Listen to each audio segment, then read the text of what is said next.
Hi everyone, my name's Tamara, and what I wanted to talk about today is something that is so important. And we remember the phrase that has been slung around for the last, 15 years, about what we think, what we say becomes reality. And I think, a lot of people now are awake to that. But there is one really important phrase that we use a lot in our lives. It's like one of the go-to things that we say. And we start a lot of things off with, I am. And so we say, especially when we're unconscious, when we're not actually on the highest vibration at the time, we say, I've got a funny thing on the top of my camera here. I just got to look at this. Okay, that's new. I can't believe that's just happened. Things happen all the time on my phone that I'm not doing. But I'm just going along with this at the moment. So the one thing we say is, I am. Like I just said, I'm just going to go along with this at the moment, which is cool for me right now, but I'm going to have my phone looked at now. I am. So what have you said today with I am at the beginning of it? I am pissed off. I am tired. I'm fed up with all of this.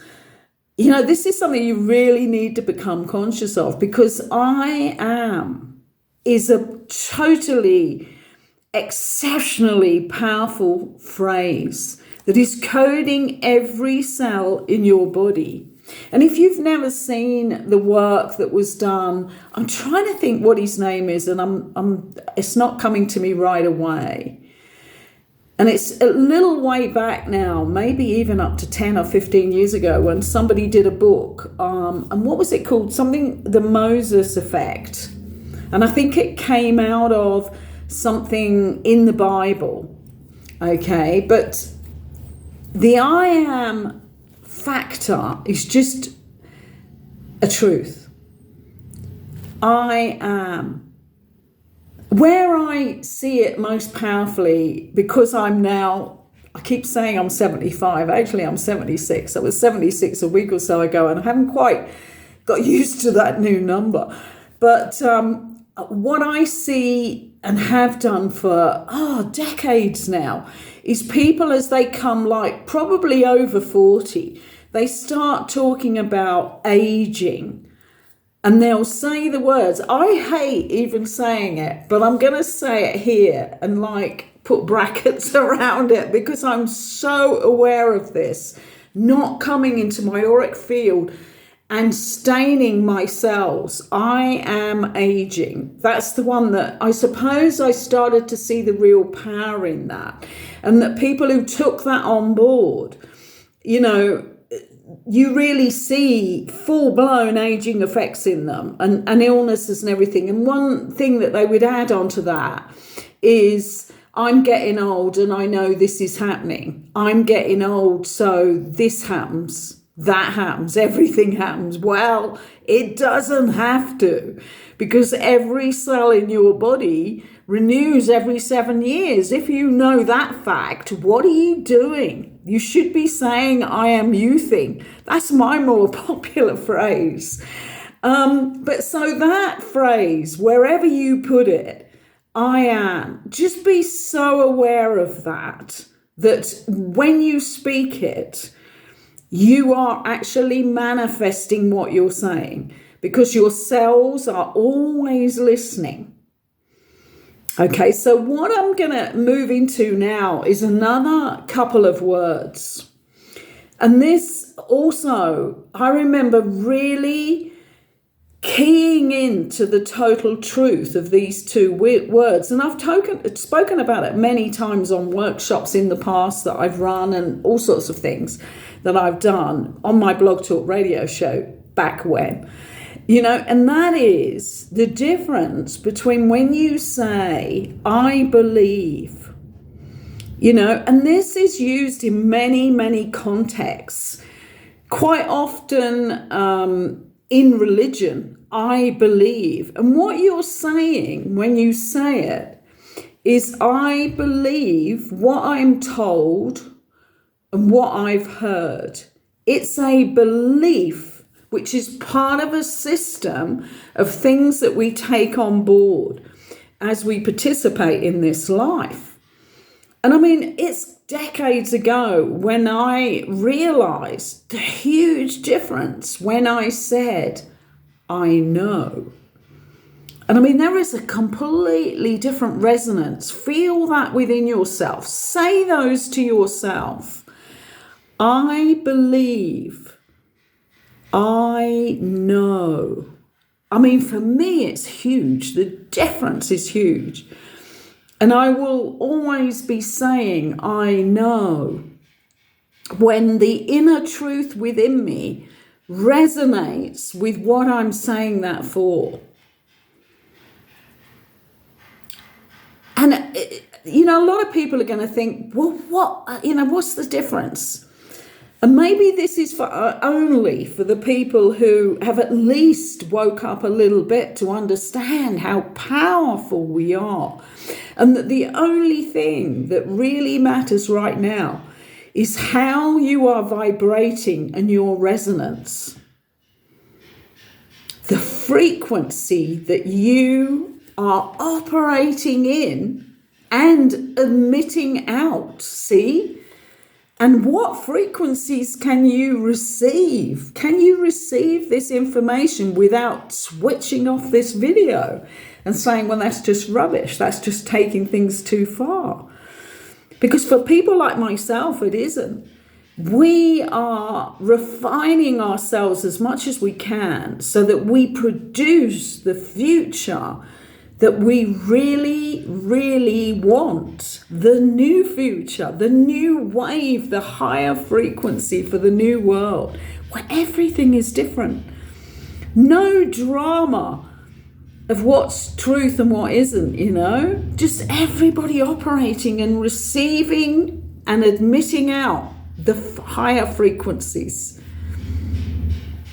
I wonder, going ahead here, I wonder how much more we will just be in silence one with another, because the resonance, I mean, I've done a lot of experiments with this as well, with not speaking and just receiving and offering out the resonance, as in things like giving healing, receiving healing, resonating and connecting with a partner on a completely just energetic, vibrational way.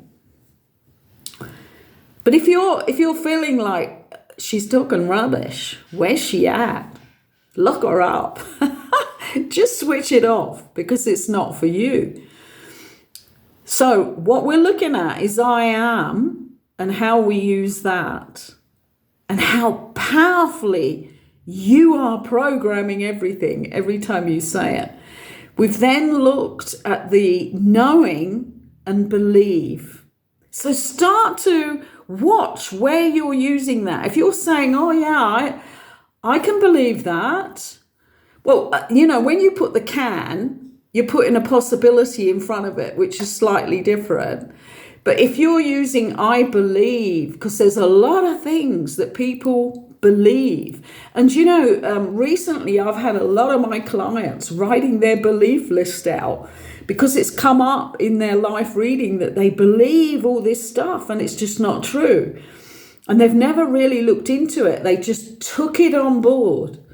They just absorbed the information, and never thought about it. And that comes through from childhood a lot, doesn't it? A lot of people, when there's a lot of strong beliefs in their family, like in England, there's a lot of kids who take on the conservative values of their conservative parents who are politically conservative.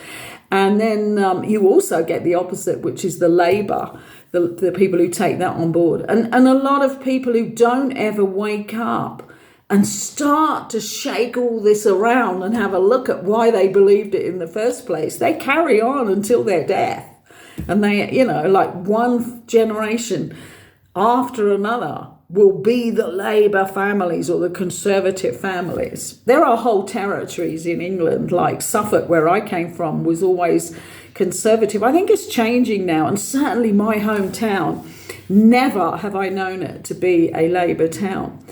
Because there's all these rich villages on the outskirts and all the, that are included, and all the big houses and stuff like that. So what we're looking at is how we use words, and do we even understand them? And this is another word. I'm going to go into this one because to me it's fascinating. And the power of fascination, I've already gone through that, but I'll come back to fascination and how that really makes a difference in our lives when we truly understand what fascinations are. Not just things, what's interesting, what's compelling, what I love doing. I'm talking about fascination, which has a whole vibration, fascination, which I've always been fascinated by, the word, okay? I'm going to come back to that. But first we're going to look at understanding and comprehending.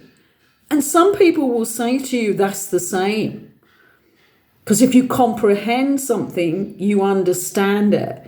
But it's really interesting here. And this came full blast into my being when I went down the rabbit hole of the Freeman movement, where you start to be given the whole understanding and comprehension of the law and legalese, the language of legalese. And understand, which means stand under. And that's quite incredible, isn't it, to think that there is any slightly different meaning there, but there is. And I find myself in a lot of situations writing and talking the word comprehension. Not all the time. I do it intuitively. But if I was in a situation where it was something to do with law, or something to do with official papers and stuff like that, I would use the word comprehend. Make sure you comprehend that rather than stand under. And there's other times that I will use that, because be aware that when you say I understand, you are in some way committing to standing under that. Okay, and comprehension, like for me, I kind of see words, right? So, and I feel the resonance of them, always have. And it's like comprehension is absorbing and opening up to a whole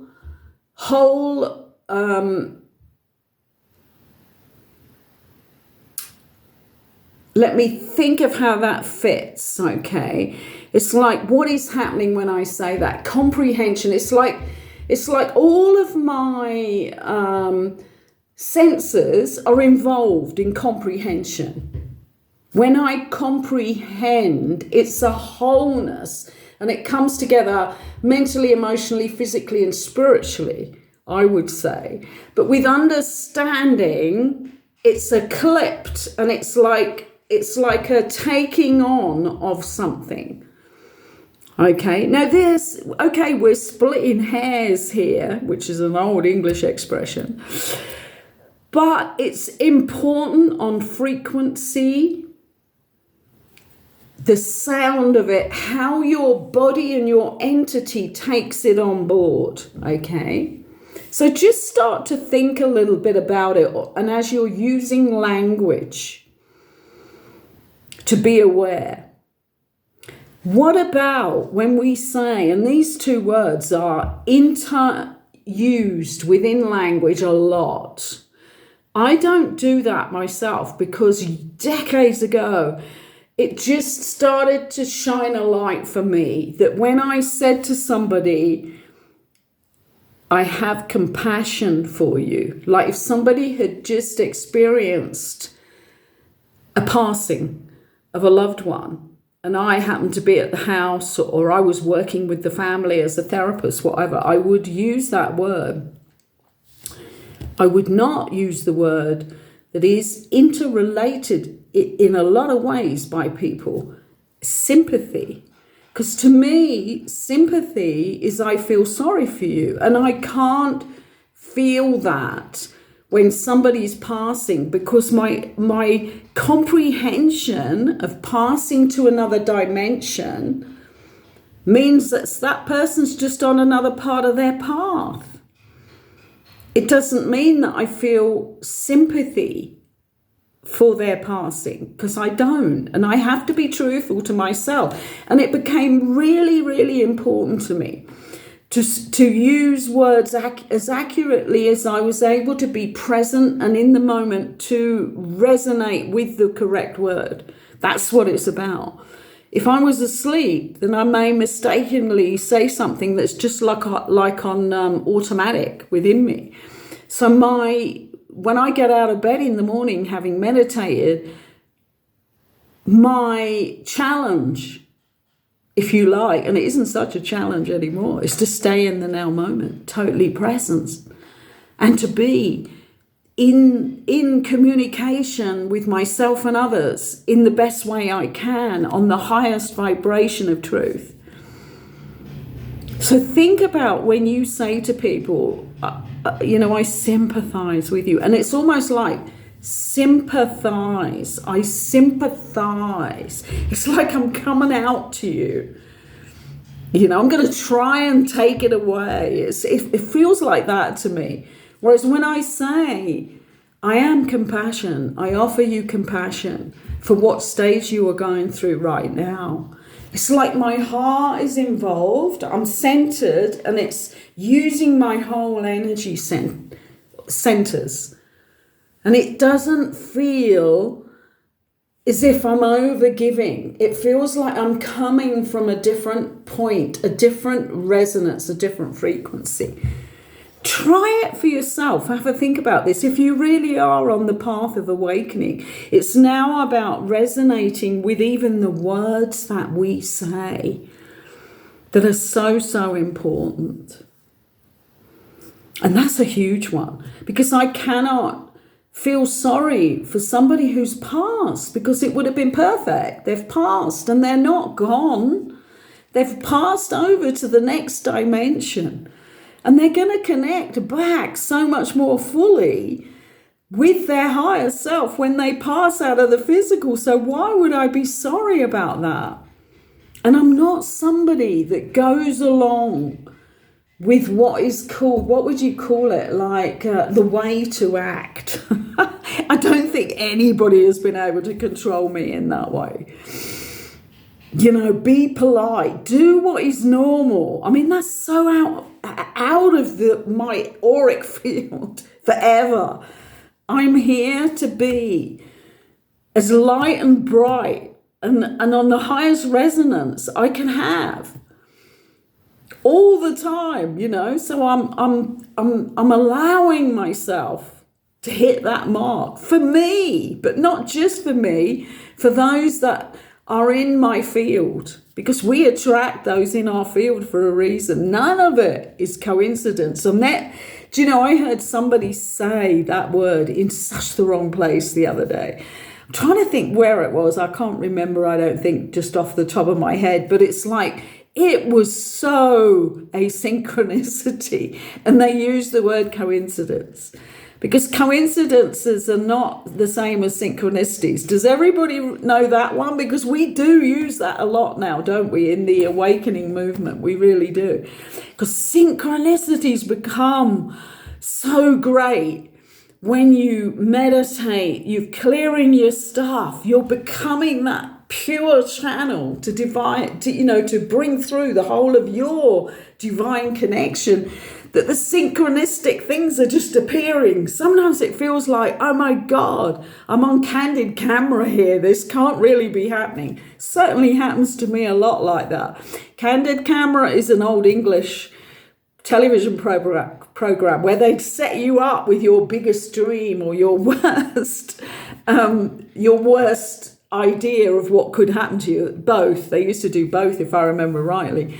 But for me, life is like that sometimes, where I think, oh my God, is this really happening?